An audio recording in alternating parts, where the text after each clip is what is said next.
all we're gonna do is And I've one got, thing. I take, here, see, I do this. Good.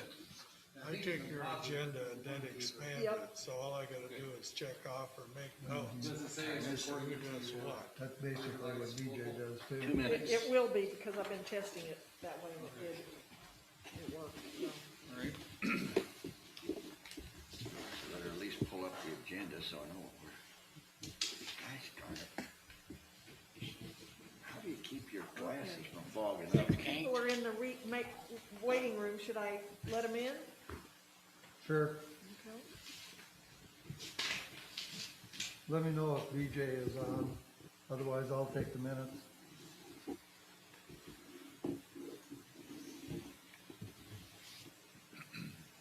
So Doesn't you appear do yet. that, or do I do that? What? I say, so you line her up, Yeah, I okay. was going to, I wasn't going to because I didn't, think that this was complicated enough for us. BJ is on, Huh? BJ is on now. BJ is on, Yes. yes, all right, we're squared away then.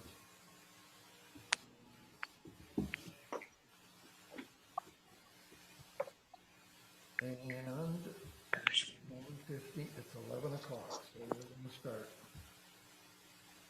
Is everybody in on Zoom? So, All right. I'll call the town council meeting to order, as this is a special meeting for March 12th, 2021. It's 11 PM, 11 p.m., sir? 11 AM. Yeah. Seems like PM. Let's start with the Pledge of Allegiance. Oh, they're gonna make me stand up. I pledge allegiance to the flag of the United States of America and to the republic for which it stands, one nation, under God, indivisible, with liberty and justice for all. Wes, would you call the roll? Yes. Councilman Dumas, Here. Councilman Elway, Here. Councilman Graves, or Here. Councilmember Graves. Councilmember Mills, absent. Councilmember Pittman, Here. 4 members accounted for. Mr. Mayor? All right, that constitutes a quorum, so I'll declare a quorum. Can I have a motion to approve the agenda? I'll move that we approve the agenda. Second. We, a motion and a second to approve the agenda. All in favor, say aye. Aye. Opposed? The agenda is approved. Any ceremonials, recognitions, proclamations, or memoriams?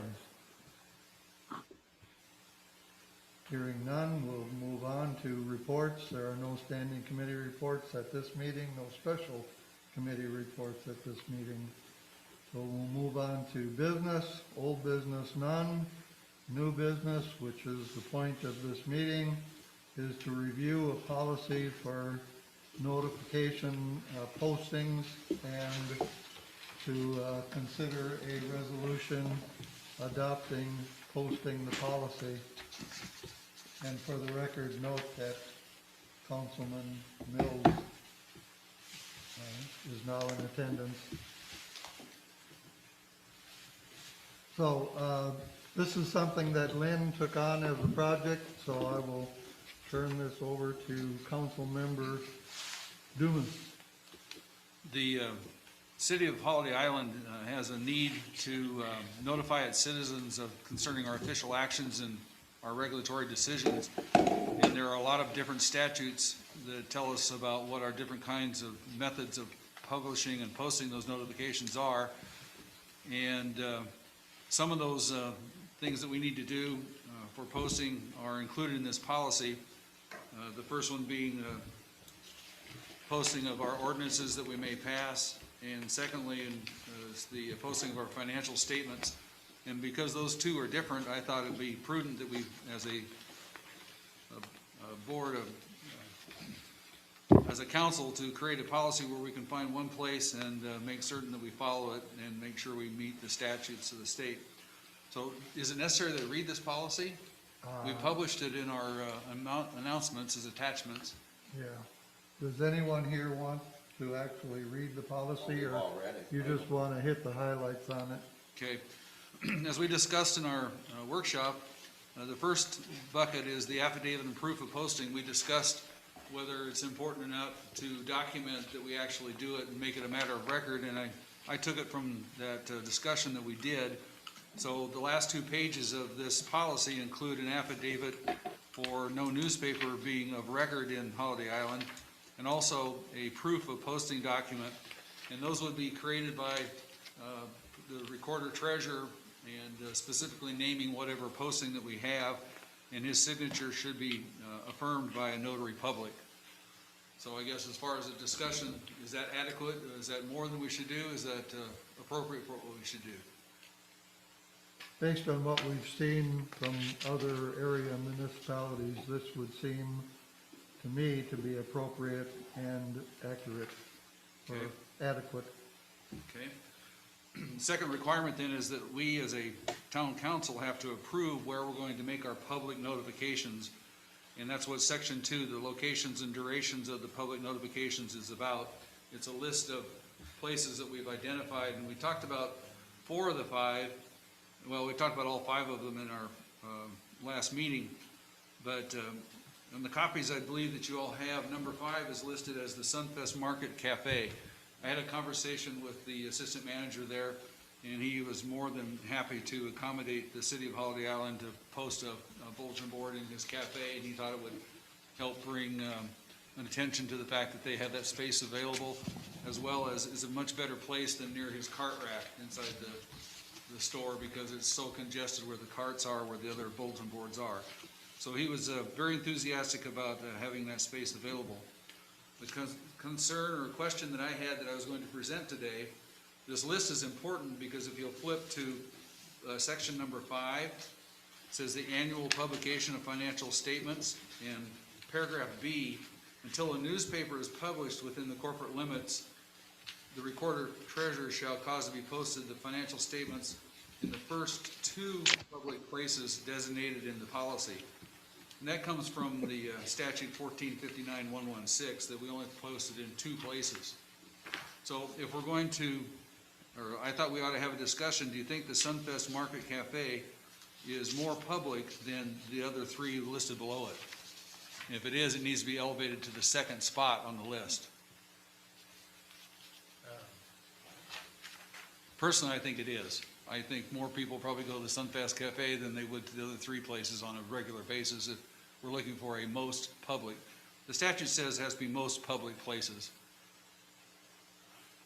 I would think they are. Does it really matter what order we list them in? Only in the fact that the posting of our financial statement says it's, we're put it in the first 2 public places. Okay. First Okay, I 2. get it, yeah. So it helps set the priority of which ones for that policy or for that posting requirement. Well, what would be the disadvantage of doing all 3? To posting in all 5 places? No, not all 5, but do well, actually, you could only do, if we did one here outside town or Hysid, and then I guess Sunfest could be the other.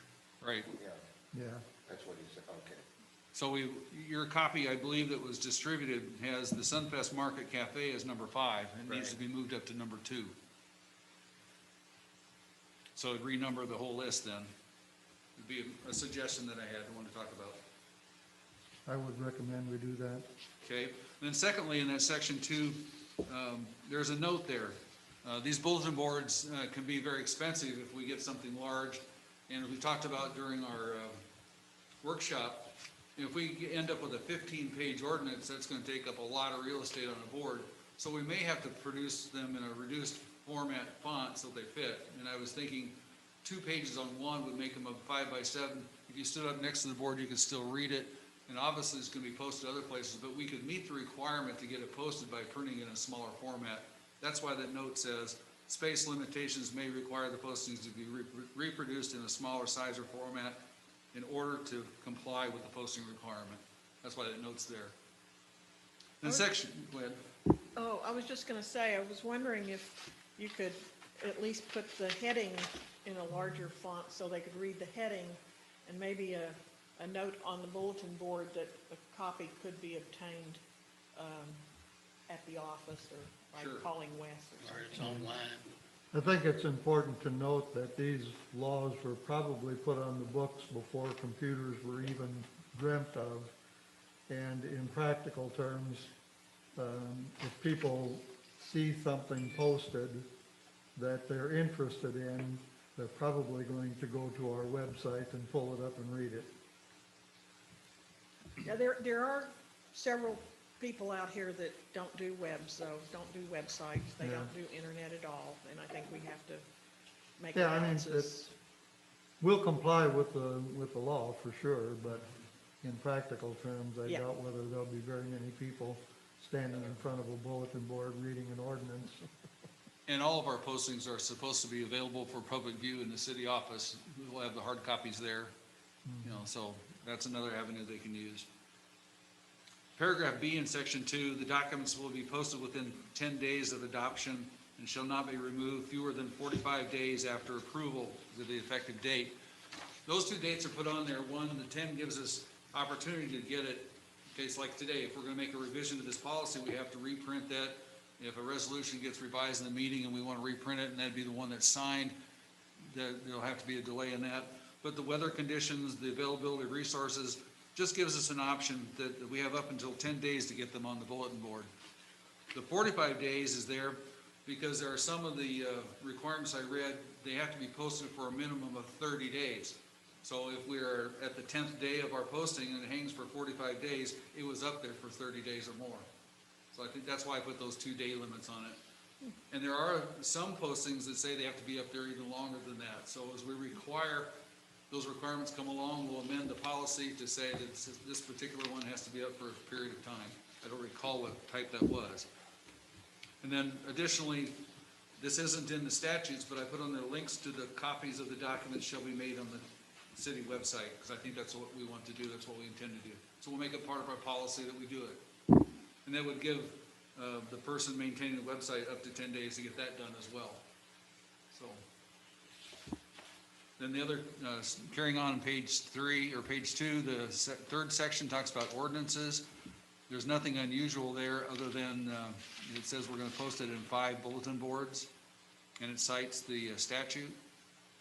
Section 4 is the remainder of that statute. It talks about the codes like building codes and plumbing codes, electrical codes. Those are the kinds of things it's talking about, post as a reference. We don't have to post those codes on the boards. We just make reference to them, and they're available for viewing. And then finally, the one that I have on here is the annual publication of the financial statement. And the statute allows us for it to post it on public places because we don't have a newspaper of record printed in this community. Any other questions or concerns about what I drafted? Question, within 10 days of adoption, is that, if we adopt it today, you have to post it within 10 days of today?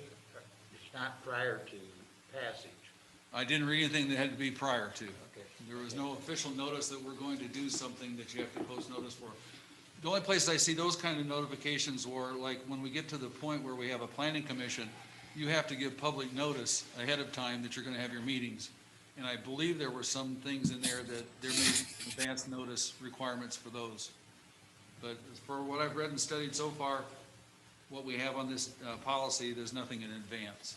Okay. And so, if they're gonna be there for 45 days, we're gonna end up with multiple ordinances. Likely, yep. Okay. So if we pass an ordinance that has an effective date 30 days from now, it would have to hang for 45 days past that date. So it hung on the board for at least 30 days, past its effective date. That was my intent. So if my language needs to be changed, after approval and effective, or is it or? I don't know if there's a proper word there or a change. Which sentence is it? 2B. To be, documents will be posted within and 10 not to be. days. It seems clear to me. Okay. But the intent was, it'll hang on the board for at least 45 days past its effective date. That was my intent when I wrote that. What size are the bulletin cabinets gonna be? What we've talked about is a 3 foot by 3 foot, so that would allow us to post 12 documents. 12 pages? 36 inches, well, 12 pages, yeah. 36 inches divided by 9 is 4 across by 3 deep. So it would be 12 would fit on a 36 by 36. I looked at bulletin boards that were 2 foot by 4 foot. Obviously, that cuts down to 6 documents. The 4 foot boards are just a pair of 2 foot, so you still only get 12 on a board that costs a couple $100 more because they divide it in the middle to put a door on it. So it doesn't, you don't gain any space on a 4 foot wide bulletin board. The 3 foot by 3 foot is the best mix to get us the That most. should be big enough. It's 12 pages Uh, of whatever we'd be posting. Sounds good. You're, yeah. I think all we're doing is satisfying the statute. I do not see that many people trying to go in there and read them. We got too many other venues where they can see them. They can see them for reference and then go to the other if they want to read them. So my intent moving forward is once we adopt this policy, if we have a new posting requirement, we'll have to bring a resolution to the council to approve an amendment to the policy as we add more things to it. So there'll be a simple process, I think. We're not going to have to post resolutions, it's just ordinances. That's correct, right. I just want to say, I think you did an excellent job on it. Thank you. A lot of research went into this Yeah. because there's a lot of different posting requirements depending on the document, and a lot of that is buried in the bowels of various, there's no one state law that says these are all the documents that you have to post. And thank you, Jerry. He sent me a copy of a document that was prepared by the newspaper business, was it? The Arkansas Press Association. Arkansas Press Association created a document that looked at all the statutes of all the publication requirements. So it's pretty complete, and all the stuff has to be published in newspapers, but it doesn't talk about the ones that we can hang on boards, and it doesn't list the ones that's an alternative method. But at least it's a great resource tool for us to go look. Helps me find the statutes. So thank you, Jerry, for that. Technicality here, I know we're kind of caught in between being a town, but knowing that we're going to be a city of the second class shortly. So we like to kind of jump the gun in anticipation of becoming a city so that we don't have to go back and change anything. But I think any policy that we adopt as a town, you know, we can, if need be, we can pass a resolution when we become a city that said that any document that was previously adopted as a town will be assumed to be a city document as well. Okay. And with that said, I think we should change this policy to where anywhere it says City of Holiday Island, we should put Town of Holiday Island, because that's technically what we still are. Okay? Well, the policy is not part of the The resolution. policy is referred to in the resolution, so. Yeah, um, but I mean, okay, we don't have to, We can still approve the policy, assuming the changes that we're talking about yeah. today. Okay. I can make those changes and send them to Wes? Yes. Okay? Okay. Question that I've had, and I don't know if we've gotten resolved, is the publishing of the annual financial statements. Ours for 2020 are all zeros. Does that need to be posted? And if it does, it's to be done by April 1, which is 2 weeks plus away. So will we have these places available to post it I believe we will. by that date?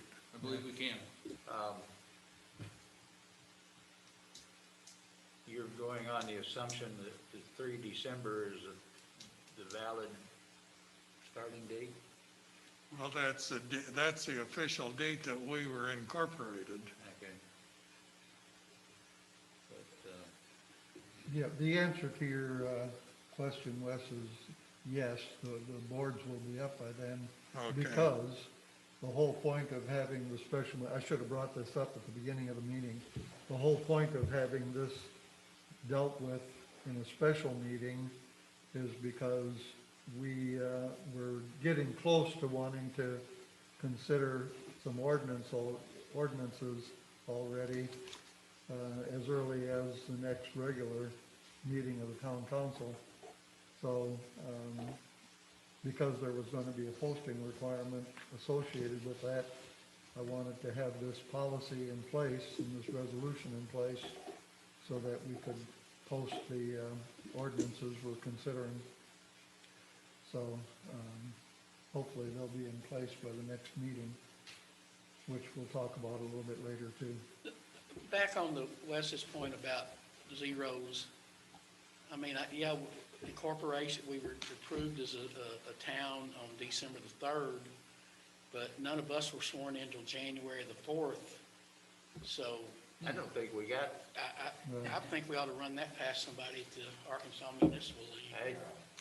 I don't, you know, we didn't have we did not have a bank account. Yeah, I mean, Right. and Until technically, January. you weren't the recorder Right. treasurer and not obligated to keep any records at that point. And I don't, you know, we really weren't functional until. No, I think we Could could just call it. could I get us back on topic? We can, Yeah. we can talk about, or we can just let Wes do some investigation as to whether or not we actually have a posting requirement for, I would think not. you know, let Wes determine that. It would take minimal effort to do it, so. Okay, back to the policy, I have nothing else. okay? Anybody else have any input on the policy itself? Well, we can go ahead and pass the resolution stating that you're gonna just swap the Right, and for the record, the changes that we are making to the policy are changing anywhere that references City of Holiday Island to Town of Holiday Island, moving item 2.5 up to 2.2 on page 1 and renumbering that paragraph. Was there a third change? Why don't we turn to the affidavits then on pages 4 and 5? Those have the word city. Should I change that to town as well? Yes. For now? Okay. Okay, so those are the three changes to the policy. Now, we can consider the resolution 2021-018. Can I have a motion to put this on the floor for consideration? I move that we put resolution 2021-18 on the board, on the floor, please. Do I have a second, second? yeah, All second. in favor? Aye. Opposed?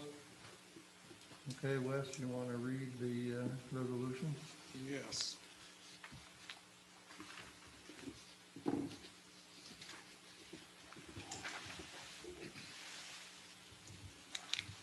Resolution number 2021-018. Resolution adopting policy for establishing posting and notification requirements for the town of Holiday Island, Arkansas. Whereas the town of Holiday Island must notify its citizens concerning official actions and regulatory decisions, and whereas there are many statutes with varying publishing, posting, and notification requirements, and whereas the town of Holiday Island must comply with the state of Arkansas statutes governing how municipalities notify its citizens, and whereas the locations for public postings must be approved and maintained by the town of Holiday Island.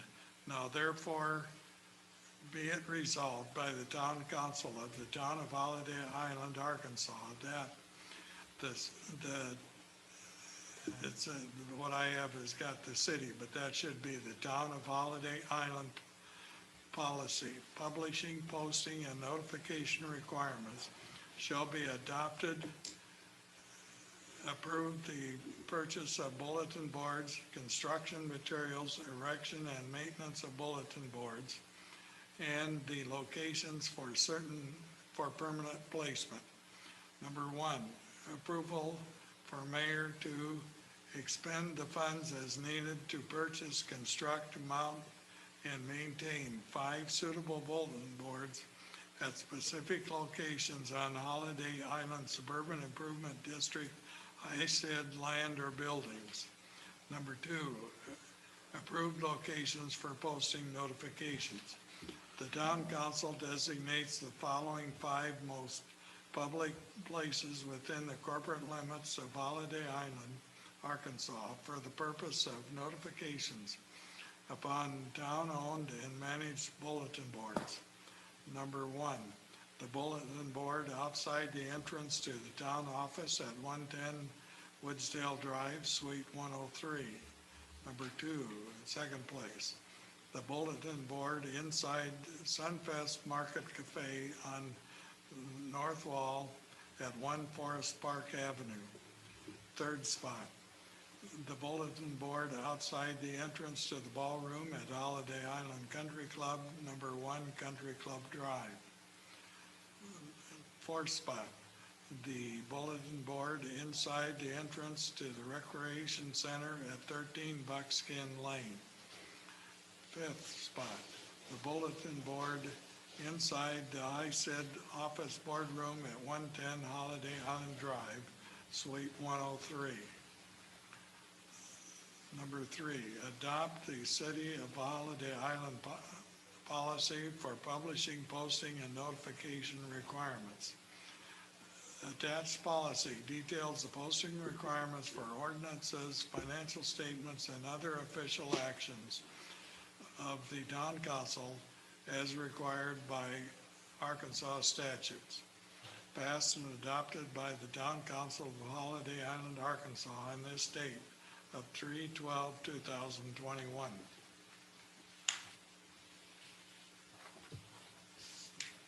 Okay, are there any questions, discussions on the resolution?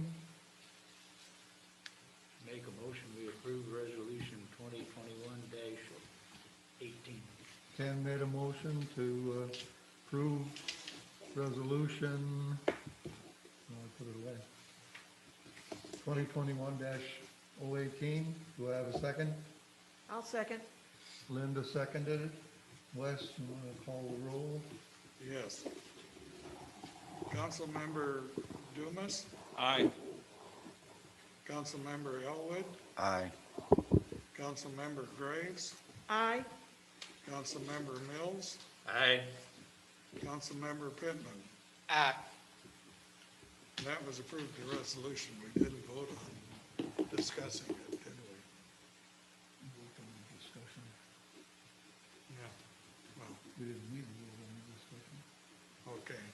Since we're, okay, Yeah, I called for discussion and okay, there was no more. okay.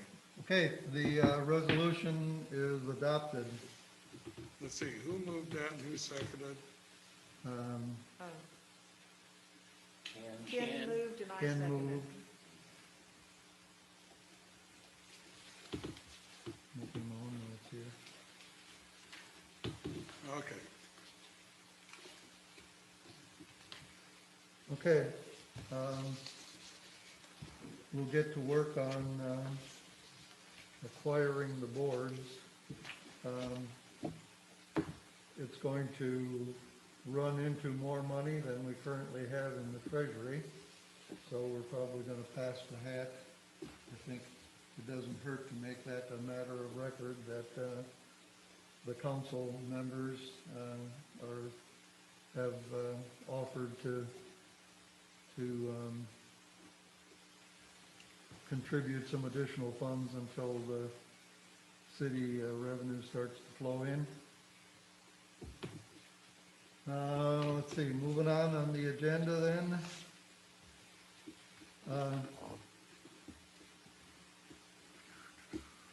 Public comments. I think that Kathy Whitman from the chamber, wanted to make some announcements. Is she on? Yeah, there is a Kathy Whitman on.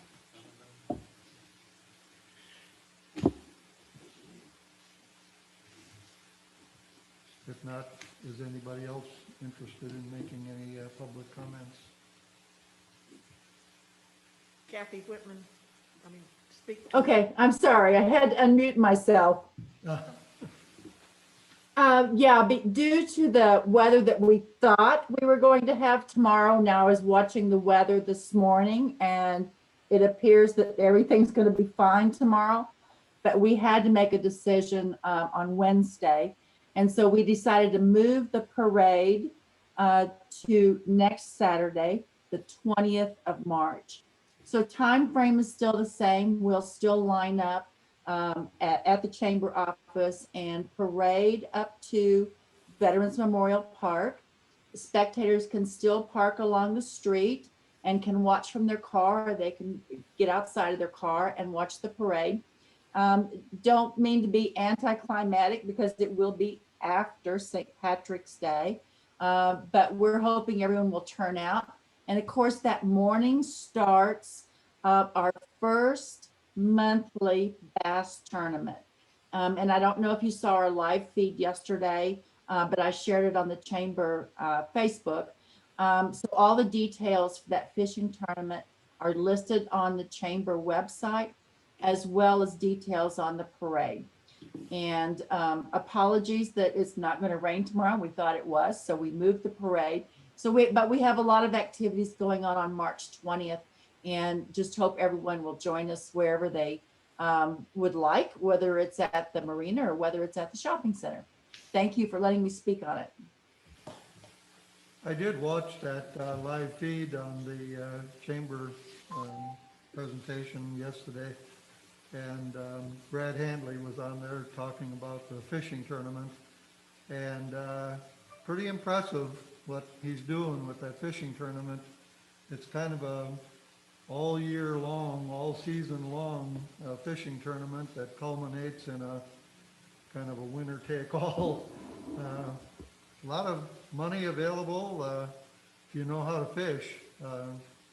I couldn't catch a fish with a hand grenade, so I'm not going to be participating. Dynamite works well. But for those people that like to wet a line, you probably want to look into that. It sounds like it's a lot of fun, and if you're good at it, you can make some money. And But, it will he bring a did lot of say people- yesterday that the winner last year at Big Bass, it was their first time to fish.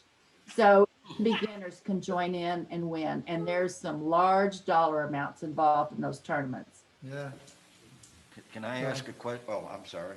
Can I ask her a question about the parade? You bet. Is it like the one in Eureka Springs? You show up with a couple of cans of something and you can participate yourself?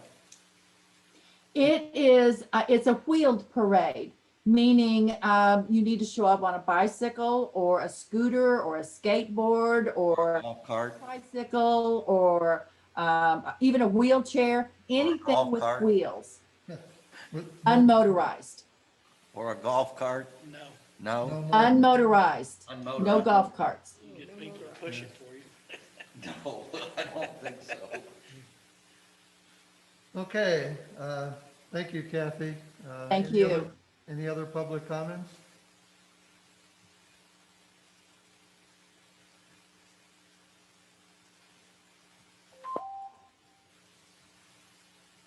Hi there.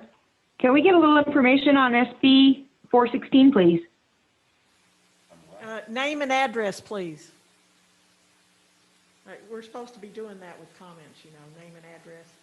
Okay, I think we forgot that on Kathy Whitman. I can't tell who's talking. Bill. Oh, okay. I didn't quite. who was asking the question on SB 416?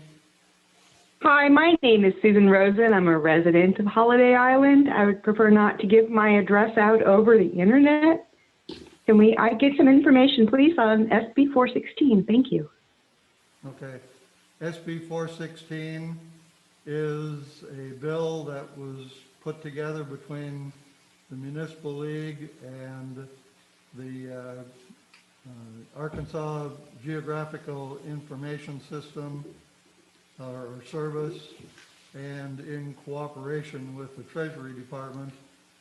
The way the law currently reads on distribution of what we call turnback funds, the law says that the population has to be, information that the Treasury uses has to come from the Census Bureau, or at least that's the way they interpret it. I think the actual law says that it has to be based on census information, but there's a program within the Census Bureau called GUPCP. It's a Geographical Update Population something or other. I don't remember what the total acronym is for, but it's a service provided by the Census Bureau that where if something happens like an annexation or an incorporation in between census years, then the Census Bureau does an estimation as to what the population impact is of that on the parties involved. Unknown to everybody, including I think the Treasury Department, during census years, that program is suspended at the Census Bureau from 2 years before the census year till 2 years after the census year.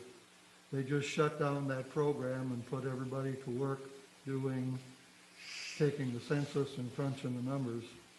So the Treasury, the State Treasury was not able to get population estimates for Holiday Island directly from the Census Bureau.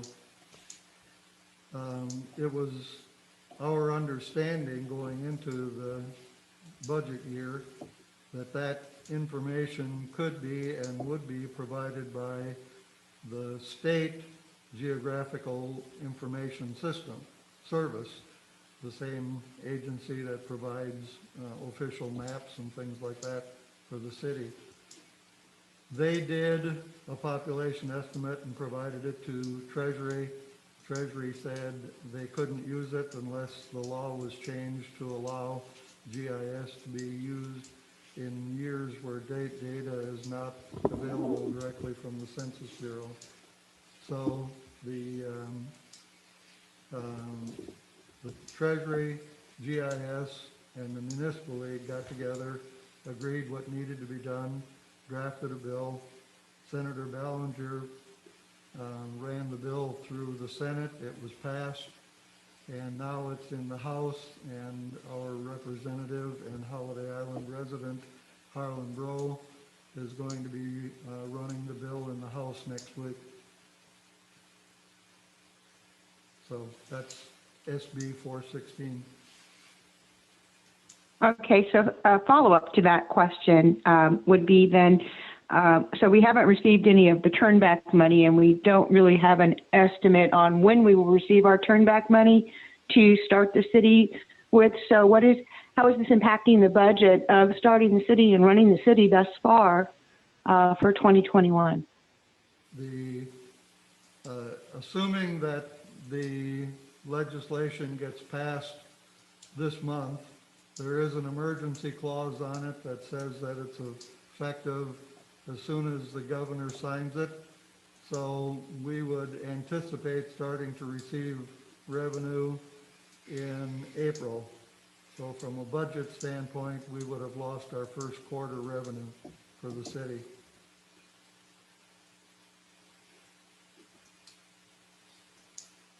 So then that means that we are starting out as a new city in a deficit.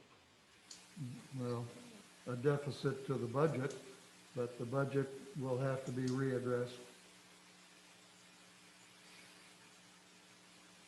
We're not deficit spending. We haven't spent anything.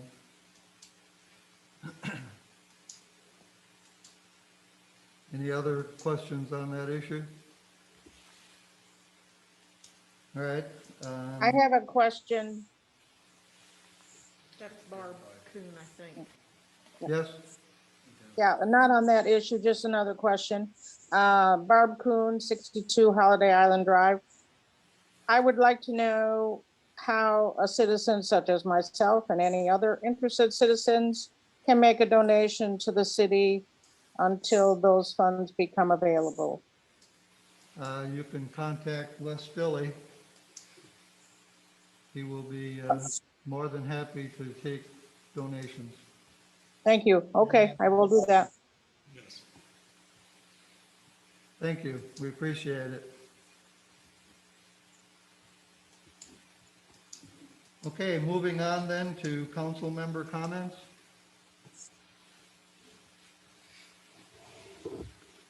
Hearing none, I have a little bit of news. You know, the delay on getting the turnback funds is certainly unanticipated and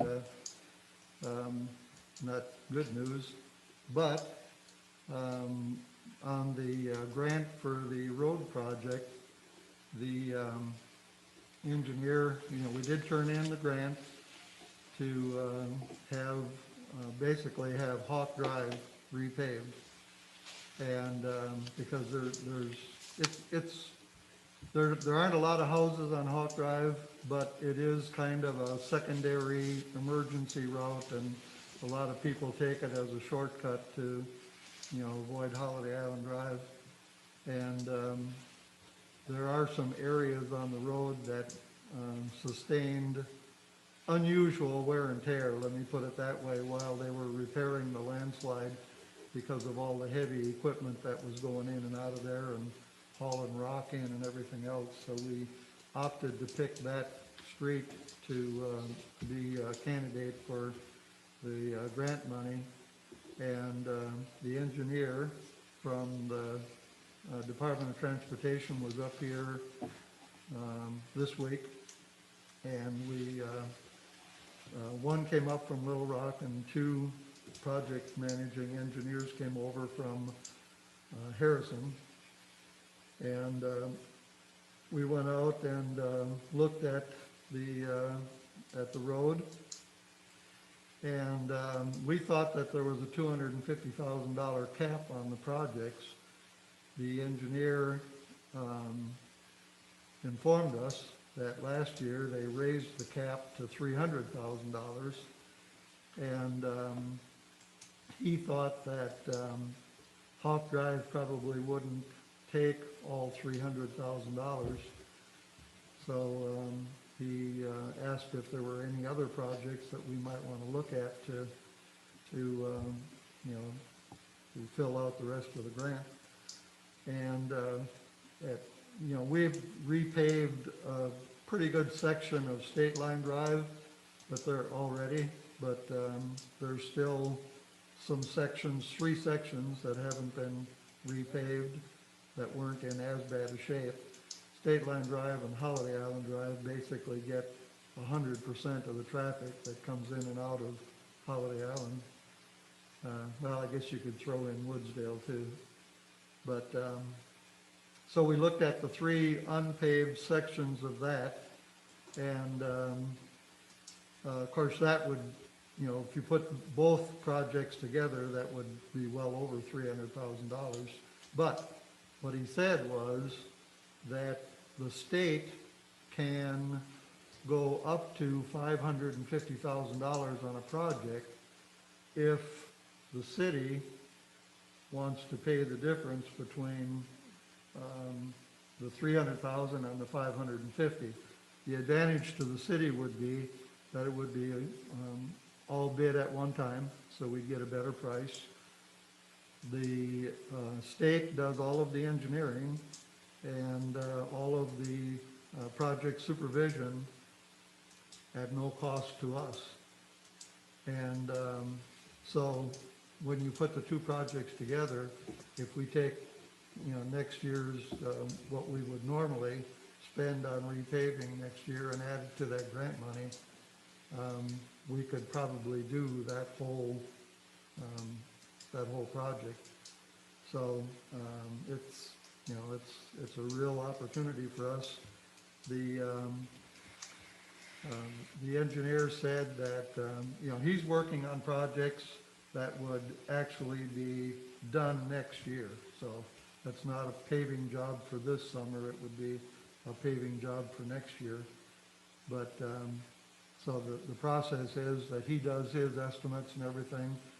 We look at it, if we agree, and everything is, within our, spending projections, then he turns it over to a committee that's made up of 8 or 9 mayors of small cities in the state. This program, this street aid, or state aid to street programs fund is basically geared towards small towns. And the mayors get together and decide, who gets grant money and who doesn't for that particular year. The engineer said he has never seen a first-time submittal turned down. So he said he is very optimistic that our project would be approved by the committee. So it looks like, next year we're gonna, end up with $300,000 worth of money in addition to any, turn back money and stuff like that that we would get to go towards fixing our roads. And if everybody remembers, that was one of the number one reasons why we incorporated, was because the city has access to those kinds of funds that the district did not. So it'll go a long ways towards helping us with our road paving program.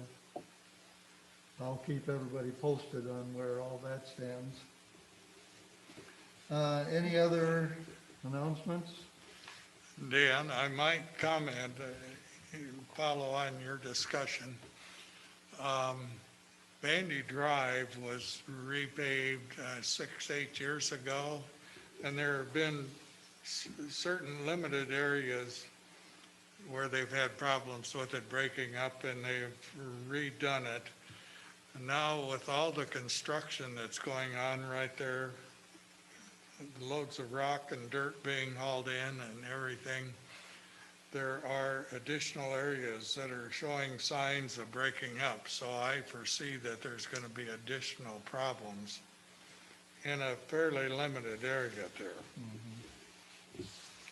Yeah, and we'll have to deal with that as it comes. The good news is there's a lot of construction going on in Holiday Island. The bad news is our roads really aren't designed for all of that heavy construction traffic.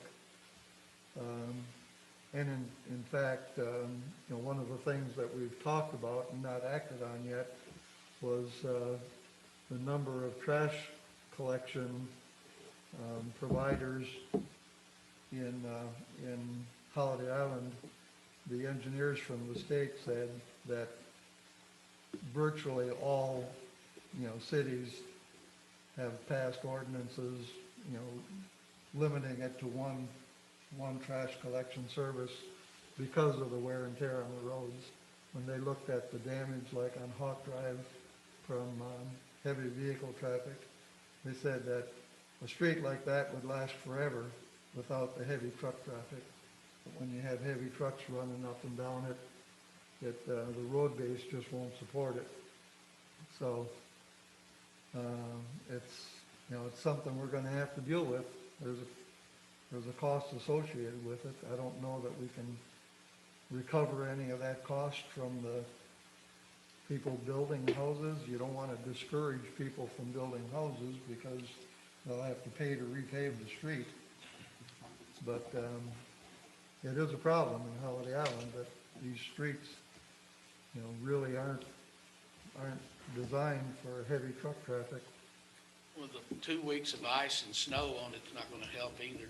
And we're in a lot better shape than a lot of the large cities that, like Springfield in Missouri, they have got potholes everywhere.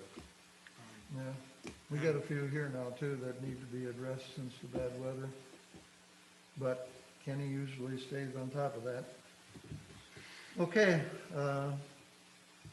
anything else? Any other comments? Under scheduling, our regular meeting would normally be next 16th. next Thursday, next Tuesday. I'm suggesting that we move that out a week. The 23rd. In order to give us some time to get the boards put up, because I do want to consider an ordinance. I'm sure that by next week, I'll have a significant agenda put together, committee updates and stuff like that. But we are getting close to wanting to pass an ordinance allowing the city to, or the mayor to appoint a city attorney. That has to be done. We've done a inquiry for prospective city attorneys. We've basically decided who we want. No need to talk about that today yet, but when we get ready to actually make the appointment, we'll discuss that. But the law requires that we have an ordinance to appoint a city attorney as opposed to electing one. So that's what I want to consider at the next meeting. Point of oh, you want to go? Go ahead. The question I had was, does that ordinance require 3 readings 28 days apart, or can an emergency clause be added? We could have an emergency clause Okay. on it. Just to clarify, when you say we, you mean you and Ken have decided? No, nobody's Because decided. council hasn't decided yet. Well, we being Ken, Wes and I looked at the response we got. We only got one formal response. I did get a telephone call, very last minute telephone call from, in fact, it was the date of, the cutoff date of getting applications in the mail. And it was from an attorney in Harrison that heard through the grapevine that we were soliciting attorneys. And so we didn't consider, because it was past the deadline. Dan, Mr. Mayor, Yes. could I just give an update on that? How the Might process? as well, we're up to our neck in it now, so we might as well. When, It's not on the agenda, but. when we started this, I called all the small cities, towns within 50 miles of Holiday Island to find out who their town or city attorney was, and I got their names. Some of them said, some of this, I talked to several mayors, and they told me who they were, and they said some of them were not interested in, any more of such activity. But I did get a positive response from the city attorney for Berryville and then Huntsville. The rest of them pretty much said no, they were at capacity. So I sent requests for qualifications to the attorney for Berryville and Huntsville, and to Harrington Miller Law Firm, that is what the Incorporation Committee used, and who had indicated they were interested. And we only got a response from Harrington Miller, and Their RFQ is they're very qualified, so. All right, I would like to cut the conversation or the discussion off on this at this point. Not because I don't want to divulge any information or anything like that, but this was a special meeting called for a special purpose. That's all we're supposed to deal with in the special meeting. So, when the time comes to, well, the next meeting, we will have a full discussion on the city attorney, when we, consider the ordinance. So, are we in agreement to, move the, regular meeting out 1 week? Sounds good. Mr. Mayor, what time were you thinking? 6 o'clock. In our family, I don't want to discuss it right now, but we have a medical issue on that day. But probably later in the day would work. Yeah, 6 o'clock would be our regular meeting time, so 6 PM. I would think that should work, Okay, that I could be back. all right, Be the 23rd, right? 23rd. Oh, okay, that's right. I was thinking this had the 15th, which was Monday, and we're talking about Tuesday. Yeah, our regular meeting would have Okay. been next Tuesday. So, I would, yeah, I would think that I should be able to make that work. okay. So we'll move the regular meeting for this month to the 23rd at 6 PM. And Linda will put out the Zoom meeting announcement as usual. Any other announcements?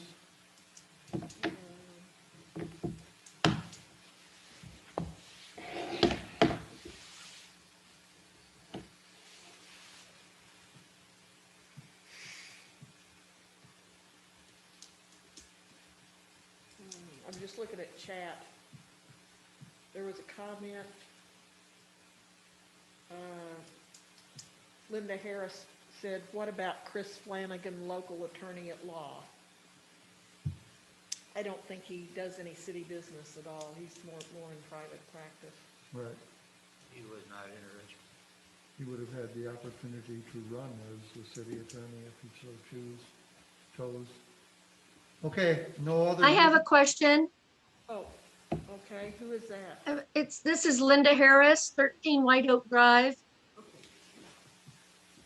Miss Linda, I have a request that when you send out the notification for the Zoom meeting, is there a way, because I had it in the email, that, is there a way, make it a way that we could copy and paste the link? Because I had to handwrite it from, I couldn't get it to copy and paste. Just for simplification. Link, you just click on it. Click And I on it. wonder I It's don't a know. link. Can we put a link on our city page that would, It's on the agenda as a link. If you download the agenda, it'll be a live link. Okay, because I didn't even have the agenda. I thought, okay, So, all right, thank you. okay, Yeah, we'll consider other options too, so I'll Yeah, look we into should- that. we'll post the agendas on the website. That way everybody would have access Well, to it. and that's what I told people to go to this time, was go to the website, pull Yeah. off the agenda, so. And it's there. And when you pull it off, it's a live link. Okay. All right, I'll entertain them. I If there's think we no, have a raised hand by Rebecca. Did you want to comment, Rebecca?